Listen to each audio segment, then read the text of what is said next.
Hey y'all, today I want to talk about paper pad storage, how I am storing mine, how I have reduced mine significantly with this process that I started out with doing one thing and then tweaked it to what works for me. Okay, so let's talk about how I originally stored all my paper pads. Just in a big pile on a bookcase. So if I wanted to look at my paper pads, I had to sit down and pull each one out and take a look at it.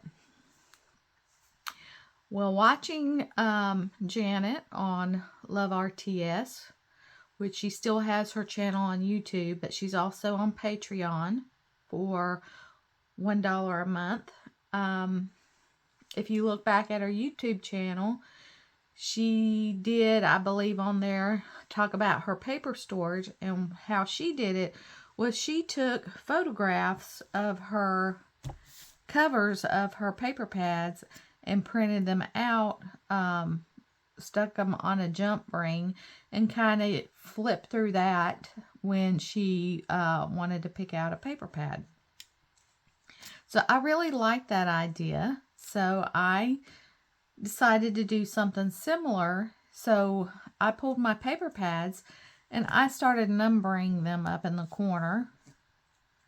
And then I think she had a numbering system on hers. And then I believe she had her paper pads numbered. I'm not sure if she did it this way. I can't remember. But she must have, because I don't know that I would have thought of that myself. So I wrote the corresponding number on my paper pad binding, tore the cover off, kept the covers all separate, and then stacked these in my bookcase so I could see the number, the paper pad. So when I wanted to use a paper pad, I just pulled out my stack of covers, looked through them, and could pull out my paper pad from there, which I loved. But then got me thinking, as I start dwindling down my paper pad, I would lose the number and may not necessarily be ready to disperse the rest of the paper pad into various places. So I started tearing them apart and put them in baggies. Let me find one.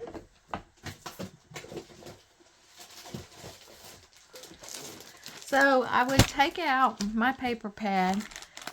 I would go ahead and rip it apart, and then I took the backing, put the number on there, so I still had my stack of covers, except for they were contained in a baggie, which was fine, and I was happy with it. But then I got another idea, so I transitioned again to what I'm doing now.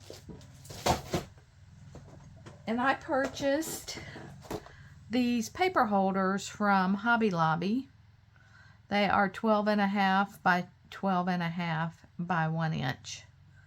They're $2.99. They don't go on sale. But I decided I wanted to store my paper pads in here. And what I found is I can get 2 regular sized paper pads into one of these. So I started transitioning. I have 2 paper pads in here, and I have them numbered this way. Now so far, yes, I am up to 27 paper pads, and I really don't think I'll have some more, but I'm not going to have a lot more. So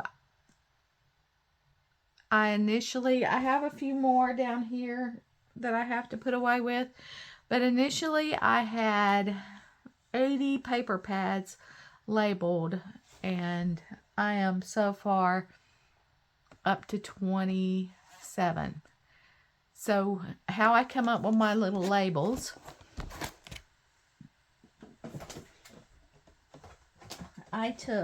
this peels off very easily, and I took my scissors and I can cut about 2 labels out of each side, so you don't have to keep all of these storage, and then I just number them and put them on the side here. So that's how I got the number, so I didn't have to buy any additional labels or anything. So how I narrowed down my paper pads is being a collection or designer scrapbooker, because that's how I like to keep my things organized, and that's how I like to scrapbook. Because of a limited hobby time, I like it when everything's put together for me and I don't have to do that process. Some people love doing that process, and I actually love watching people do that process, but it's not something for me. So that's part of how I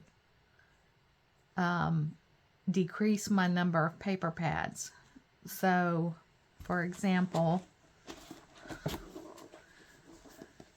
Jen Hadfield. I have a section of Jen Hadfield papers.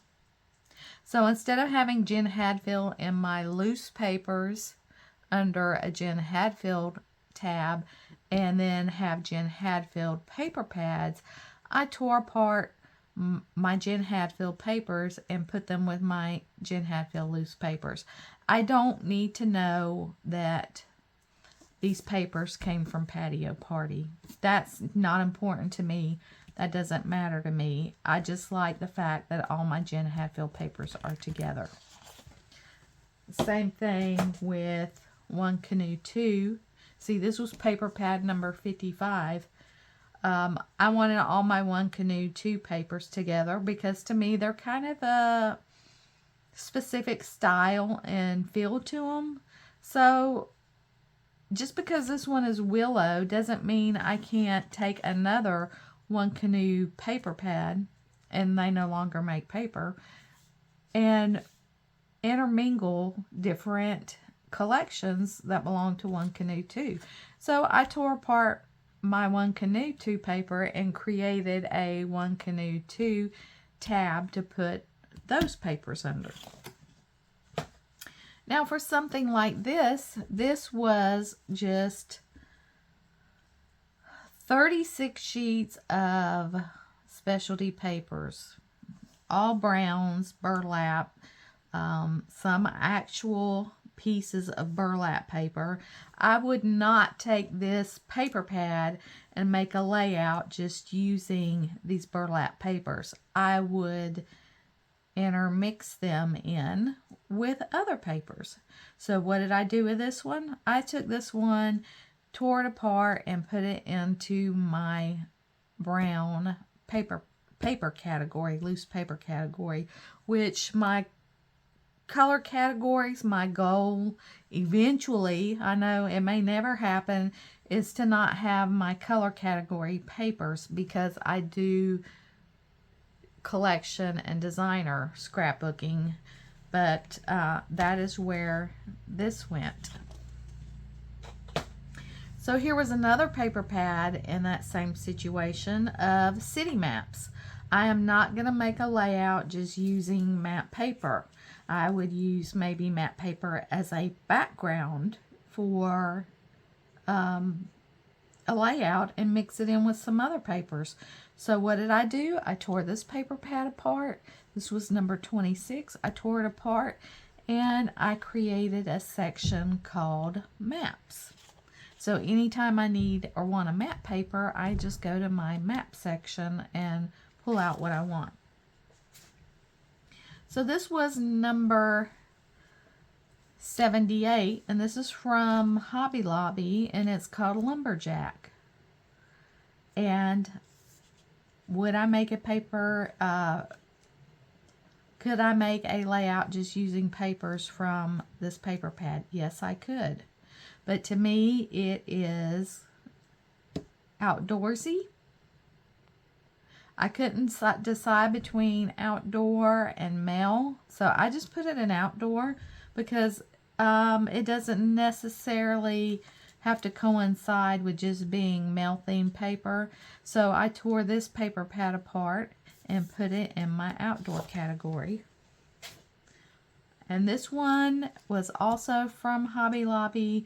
You see I got these on clearance. This one is called Textures and Surfaces. And that's what it is. It's just wood grains. You got some tin, some basket weave, some mosaic, some, that looks like concrete surface, a brick wall. So would I make a layout just using this paper pad? No, I would not. So where did I put it?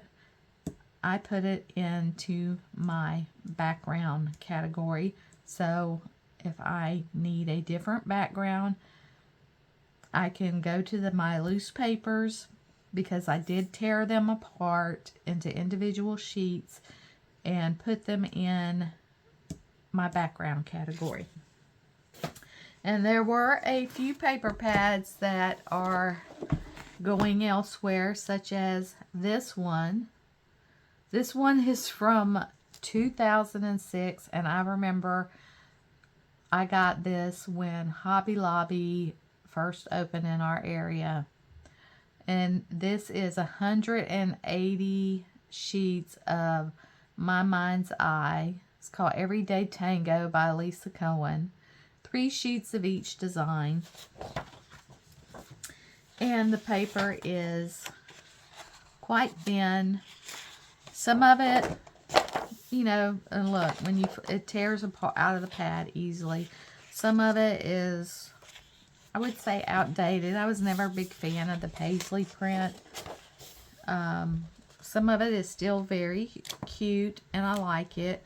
But I decided to send this to, because I do like the papers, I decided to send this to my junk journaling papers. Because it is a thinner paper, I thought it would work great for junk journals, and they're single-sided, so you do have a color on one side and nothing on the back side.